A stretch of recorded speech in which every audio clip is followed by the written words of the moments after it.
আমাদের মুখ্যমন্ত্রী যা বলেন তা করেন না, আর যা করেন না সেটাই বলেন।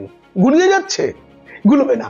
আমি একদম স্পষ্ট করে দেব যে তাকে যারা মিথ্যাশ্রী উপাধি দিতে চান তারা এমনি এমনি বলেন না।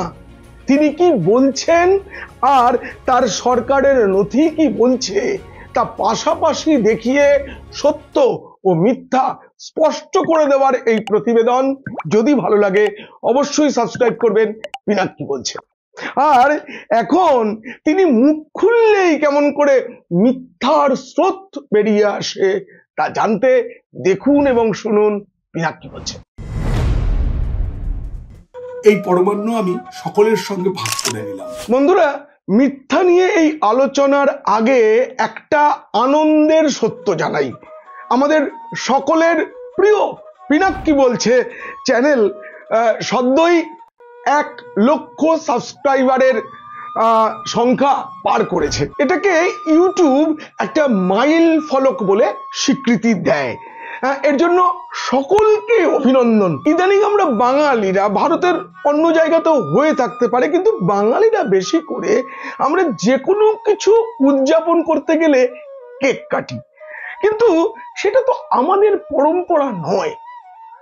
আমি তাই আমাদের সংস্কৃতি মেনে আজ একটা পায়েসের বাটি নিয়ে বসেছি। সকলের সঙ্গে আমি এই পরমান্ন ভাগ করে নিলাম। খাওয়াতে পারলাম না, তার জন্য দুঃখ রইল। তাই নিজেদের চ্যানেলের এই সাফল্যে নিজেরাই দয়া করে একটু পায়েস বানিয়ে খাবেন। এই সূত্রে বলে রাখি, আজকাল দেখবেন যে অফিসে কোনো সাফল্য, তাতে বন্ধু বান্ধবরা উদযাপনের বদলে আমরা বাংলায় সেলিব্রেশন করি। সেখানে কেক কাটা হোক, বন্ধু বা বাড়ির সন্তানদের জন্মদিনে তাদের বায়না মেনে কেক কাটা হোক, কিন্তু একটু চেষ্টা থাকুক আমাদের যে সংস্কৃতি, আমাদের যে পরম্পরা তার ধারক পায়েস রান্না হোক বাড়িতে। যে কোনো সাফল্যে আমরা যেন নিজস্ব পরমান্নের আনন্দ এবং স্বাদ নিই। এবার মিথ্যার উল্লেখ দেখিয়ে সত্য নিয়ে আলোচনা। আমি আজ ফাঁস করে দেবো এক চরম সত্য। সেটা রাজ্য সরকার তথা শাসক দল তথা মুখ্যমন্ত্রীকে অস্বস্তিতে তো ফেলবেই, লজ্জাও দেবে। তবে সেটা জানার আগে আপনাদের শুনতেই হবে এক চরম মিথ্যা কথা। হ্যাঁ, মিথ্যা কথা। একটা মিনিট 10-এর বক্তৃতা শুনছিলাম মাননীয় মুখ্যমন্ত্রীর। স্কুলের ছাত্রীদের সামনে তিনি বলছেন সেটা গোটাটাই মিথ্যা মিথ্যা মিথ্যা পরিসংখ্যান। কে বলেছেন এই মিথ্যা পরিসংখ্যান? যার মুখে মানায়, যিনি মুখ খুললে বেরিয়ে আসেন তিনি।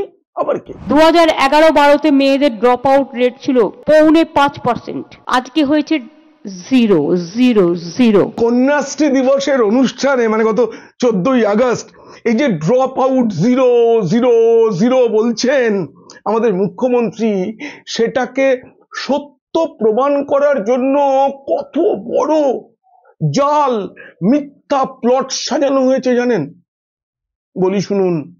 বহু ক্ষেত্রে স্কুলগুলোতে অভিভাবক এবং স্থানীয় তৃণমূল নেতাদের চাপে স্কুল কর্তৃপক্ষ বাধ্য হচ্ছে বিবাহিত নাবালিকাদের অবিবাহিত শংসাপত্র দিতে। কেন দিচ্ছে জানেন? সেটা না দিলে যে ওই ছাত্রী কন্যাশ্রীর সুবিধা পাবে না। কারণ কন্যাশ্রী তো শুধুই অবিবাহিত কন্যাদের জন্য। বিবাহের সময় তো রূপশ্রী নামের অন্য প্রকল্প আছে। কোলে বাচ্চা নেওয়া ছাত্রীও এখন অবিবাহিত। শাখা সিঁদুর পরে যে ক্লাসে আসছে, পরীক্ষায় বসছে, খাতায় কলমে সেও অবিবাহিত। কারণ আমাদের মুখ্যমন্ত্রী বলেছেন ড্রপ আউট 0.00, অতএব 0। যিনি এটা বলেছেন তাকে বলছি, আপনি কে বলুন তো? প্রায় 200-র মতো আর্মি তারা আমাকে দেখে ছুটে পালাচ্ছিল।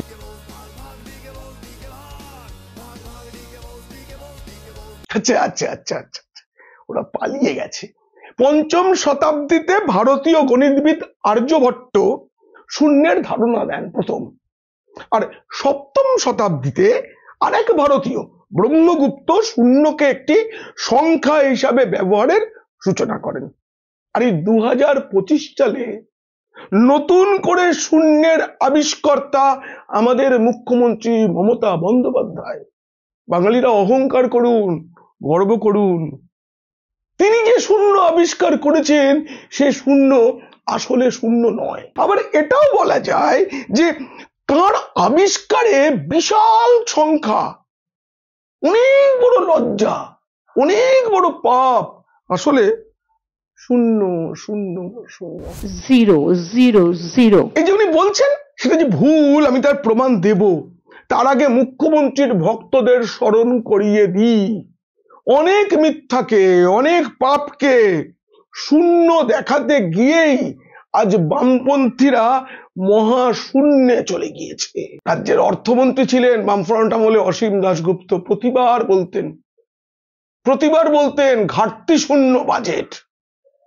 আজ তারা নিজেরাই শূন্য। এটা মনে রাখবেন তৃণমূলপন্থী তথা মুখ্যমন্ত্রীর ভক্তরা। ফর কন্যাশ্রী এই প্রকল্পে আমরা 17,000 কোটি টাকা খরচ করেছি ইতিমধ্যেই। আগে কন্যাশ্রী ছিল শুধু স্কুলে। আমি দেখলাম অনেক বাবা মা বিয়ে দিয়ে দেওয়ার তাড়াতাড়ি করে প্রেশার দেয় বাচ্চাদের উপরে, সেই জন্য তাদের কলেজ এবং ইউনিভার্সিটিটাও কভার করা উচিত। দারুণ ব্যাপার, প্রচুর টাকা খরচ হচ্ছে। মমতা বন্দ্যোপাধ্যায়ের এই যে কন্যাশ্রী প্রকল্প, এর অন্যতম উদ্দেশ্যটা কি? অন্যতম উদ্দেশ্য হচ্ছে বাল্য বিবাহ প্রতিরোধ। কিন্তু তিনি যে বললেন না এই যে কন্যাশ্রীর জন্য 17,000 কোটি টাকা খরচ করে ফেলা হয়েছে, এটাও ঠিক নয়। ঠিক ঠিক হিসেব করলে দেখা যাবে টাকার অঙ্কটা অর্ধেক উনি বলেন। তবে তথ্য আর একটা গুরুতর কথা বলছে 1993 সাল থেকে 2021 এই যে সময়, এই সময়ে সার্বিকভাবে ভারতে নাবালিকা বিবাহ কমেছে, কিন্তু পশ্চিমবঙ্গে বালিকা বধূর সংখ্যা কমেনি, বরং 5 লক্ষেরও বেশি বেড়েছে। কন্যাশ্রী, রূপশ্রীর মতো প্রকল্প বা তাতে এত এত কোটি টাকা যা বলছেন মুখ্যমন্ত্রী সেরকম বরাদ্দ না থাকা সত্ত্বেও বাল্য বিবাহ রোধে এগিয়ে রয়েছে ছত্তিশগড়, মধ্যপ্রদেশ, হরিয়ানা, রাজস্থান। সর্বশেষ জাতীয় পরিবার সমীক্ষায় দেখা গেছে পশ্চিমবঙ্গে 18 বছর বয়সে 41% মেয়ের বিয়ে হয়ে যাচ্ছে, যা জাতীয় গড়ের দ্বিগুণ। জাতীয় গড়টা 20%। 15 থেকে 19 বছরের মেয়েদের গর্ভধারণের হারও বাড়ছে এই রাজ্যে। সেই সঙ্গে বাড়ছে প্রসবকালীন মৃত্যু, জানি আমি আগেও প্রতিবেদন করেছি। অথচ মুখ্যমন্ত্রী নিজের ঢাক নিজেই পেটাচ্ছেন। তিনি বললেন না যে ইউনিভার্সিটি পর্যন্ত কন্যাশ্রী চালু। আমি একটা তথ্য বলি, 2022 সালে মোট 6 লক্ষ মাধ্যমিক উত্তীর্ণ মেয়ে ছিল, সে বছর পাশ করেছিল যারা 2022 সালে। তাহলে 2024 সালে যখন উচ্চ মাধ্যমিক পরীক্ষা হলো তখন দেখা গেল কমপক্ষে 2 লক্ষ মেয়ে উচ্চ মাধ্যমিক পরীক্ষায় বসেন। মুখ্যমন্ত্রীর কথার সঙ্গে মিলছে? মিলছে না তো, মিলবে না, কারণ তিনি যা বলেন সেটা হয় না, আর যেটা হয় না তিনি সেটাই বলেন। এই যে সব করে আপনি কে বলুন তো? প্রায় 200-র মতো আর্মি তারা আমাকে দেখে ছুটে পালাচ্ছিল। দেখুন দেখুন আমাদের মুখ্যমন্ত্রী একদম, তাকে দেখে সেনাবাহিনী পালায়। কিন্তু এই যে নাবালিকা বধূ, নাবালিকা প্রসূতি, সকলের তো কন্যাশ্রীর এই যে আওতা এর বাইরে ছিল এমনটা ধরে নেওয়া যাবে না, কারণ আমি আগেই বলেছি তাদেরকে অবিবাহিত দেখানো হয়। সরকারি স্কুলের খাতা এক ছবি দেখতে চায় আর বাস্তবটা অন্য। নবজাতককে কোলে নিয়ে মাধ্যমিক পরীক্ষা দিচ্ছে নাবালিকা মা, পরীক্ষা দিতে দিতেই প্রসব যন্ত্রণা, হাসপাতালে চলে গেলেন নাবালিকা মা।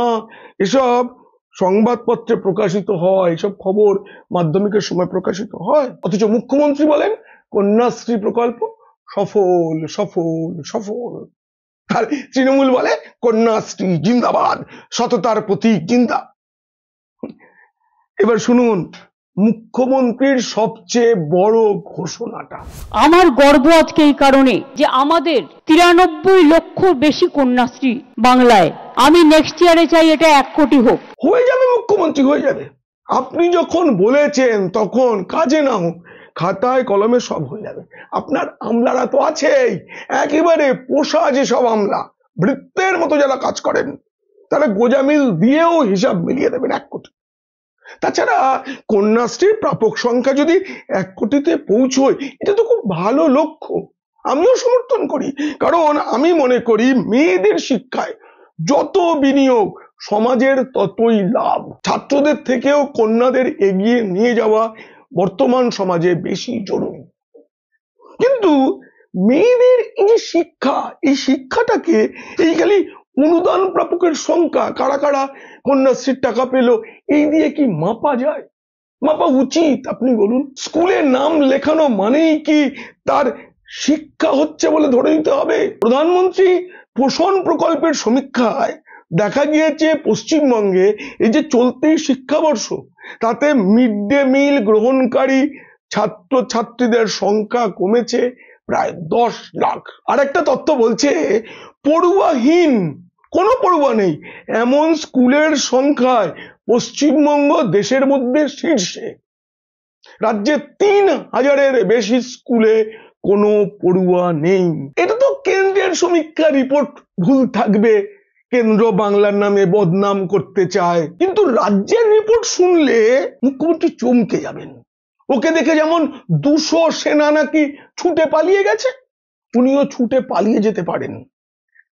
কদিন আগেই বিকাশ ভবন একটি বিজ্ঞপ্তি প্রকাশ করে জানিয়েছে এই রাজ্যে একজনও শিক্ষক নেই, অথবা একজন মাত্র শিক্ষক রয়েছেন এমন প্রাথমিক স্কুলের সংখ্যা 2215টি। এসব রিপোর্ট আপনি দেখেন না, না? আপনি কে বলুন তো? প্রায় 200-র মতো আর্মি তারা আমাকে দেখে ছুটে পালাচ্ছিল। 2009 সালের শিক্ষার অধিকার আইনটা কি জানেন মুখ্যমন্ত্রী? ওই আইন অনুযায়ী প্রতি স্কুলে 60 জন পড়ুয়ার জন্য কমপক্ষে 2 জন শিক্ষক রাখতেই হয়। পশ্চিমবঙ্গ অবশ্য এসব আইন টাইনের বাইরে। আমি তো বলি না, মমতা দিদির আপন দেশে আইন কানুন সর্বনেশে। আচ্ছা, প্রাথমিক স্কুলে শিক্ষক থাকবে কি করে বলুন তো? আমি নথি নিয়ে বসেছি। 2022 সালের ডিসেম্বর মাসে প্রাথমিক টেট হয়ে ফল বেরিয়েছিল 2023 সালের ফেব্রুয়ারিতে। তারপর থেকে ইন্টারভিউ নিয়ে নিয়োগের জন্য আন্দোলন করে যাচ্ছেন টেট পাস চাকরি প্রার্থীরা। হয়নি। 2023 সালে ফের প্রাথমিক টেট হয়েছে, তার ফল এই 2025 সালের প্রায় শেষ দিকে আমরা এখনো প্রকাশিত হয়নি। আর 2024 এবং 25-এ টেট হয়নি। এরপরে আবার টেট দুর্নীতির জন্য, মানে নিয়োগে যে দুর্নীতি হয়েছে তার জন্য 32,000 চাকরি চলে যাওয়া খালি সময়ের অপেক্ষা। এরপর কি হবে বলুন তো? স্কুল শুরু ও শেষের ঘন্টা বাজানোর লোকটাও তো থাকবে না। আমাদের গর্বের মুখ্যমন্ত্রী পাকাপাকি ভাবে স্কুল ছুটির ঘন্টা বাজিয়ে দিয়েছেন। কেউ ঐক্যশ্রীর আন্ডারে, কেউ শিক্ষাশ্রীর আন্ডারে, কেউ মেধাশ্রীর আন্ডারে, কেউ সবুজ সাথীর আন্ডারে, কেউ তরুণের স্বপ্নের আন্ডারে, কন্যাশ্রীর আন্ডারে। এত কিছুর পরেও আমি বলছি, আমাদের মুখ্যমন্ত্রীকে নিয়ে যদি গর্ব করতে হয় না, তার জন্য কোনো কিছুর অভাব হবে না, পেয়ে যাবেন কিছু। সব মেয়েরাই এখন না কিছু না কিছুর আন্ডারে। মেয়েদের এত আন্ডারে রাখলে নারীর ক্ষমতায়ন হবে কি করে? আপনি বুঝিয়ে দিলেন আমি তোমাদের কিছু না কিছু দিচ্ছি, হে বাংলার কন্যাগণ, তোমরা তাতেই খেয়ে পড়ে এবং পড়ে বেঁচে আছো। তোমরা সবাই আসলে নানা কিছুর আন্ডারে। আপনি কে বলুন তো? প্রায় 200-র মতো আর্মি তারা আমাকে দেখে ছুটে পালাচ্ছিল। আমি গর্ব করি মুখ্যমন্ত্রীকে নিয়ে, কিন্তু এটাও বলবো যে আমাদের মুখ্যমন্ত্রী জানেন না কোনো প্রকল্পের তালিকায় কারণ নাম যোগ করে দিলেই কাজ হয়ে যায় না।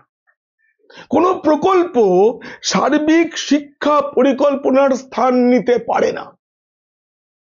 কন্যাশ্রীর সাফল্যের পেছনে চাপা পড়ে যাচ্ছে ছাত্রছাত্রীদের স্কুল ছুটের হার। মুখ্যমন্ত্রীর প্রতি আমার কয়েকটা সহজ সরল প্রশ্ন রয়েছে, উত্তর দেবেন কি নাকি ছুটে পালাবেন জানি না, কিন্তু আমি প্রশ্নগুলো করব।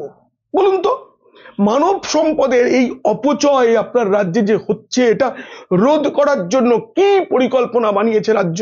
বলুন, কি করছে রাজ্যের স্কুল পড়ুয়াদের দক্ষতা সক্ষমতা বাড়াতে?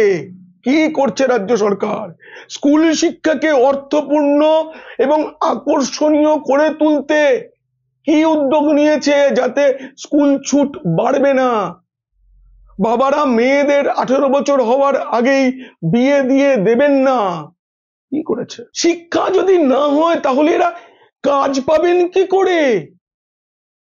অন্য রাজ্যে কি ঠিকে ঝিয়ের কাজ করতে যাবে আমার বাংলার মেয়েরা?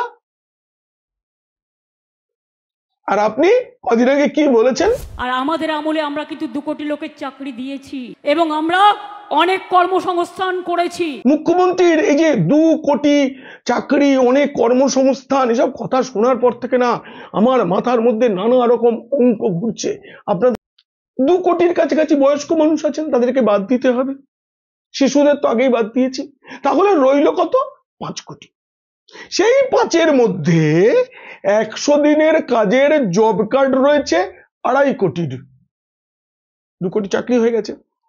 এইবারে তাহলে পড়ে রইল কত? 2.5। তার মধ্যে 2 কোটির চাকরি হয়ে গিয়েছে, তাহলে রয়ে গেল 50 লাখ। সেই 50 লাখ বাইরের রাজ্যে কাজ করতে চলে গেছে, তাহলে শূন্য। 0 0 0। ওই যে বলছিলেন 0 0 0। তাহলে এই রাজ্যে বেকারের সংখ্যা কিন্তু মুখ্যমন্ত্রীর দেওয়া হিসাব মতো 0 0 0।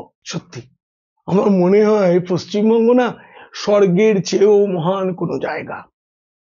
অনুভব করতে পারি না, কিন্তু মুখ্যমন্ত্রীর কথা শুনে মনে হয়। আমি খুব আতান্তরে বিশ্বাস করুন দর্শক বন্ধুরা, আমি খুব আতান্তরে কি বিশ্বাস করব? যেটা সত্য, যেটা নথি দেখছি সেটা বিশ্বাস করব, কিন্তু রাজ্যের মুখ্যমন্ত্রী বলছেন, সে কথাও তো ফেলে দেওয়া যায় না।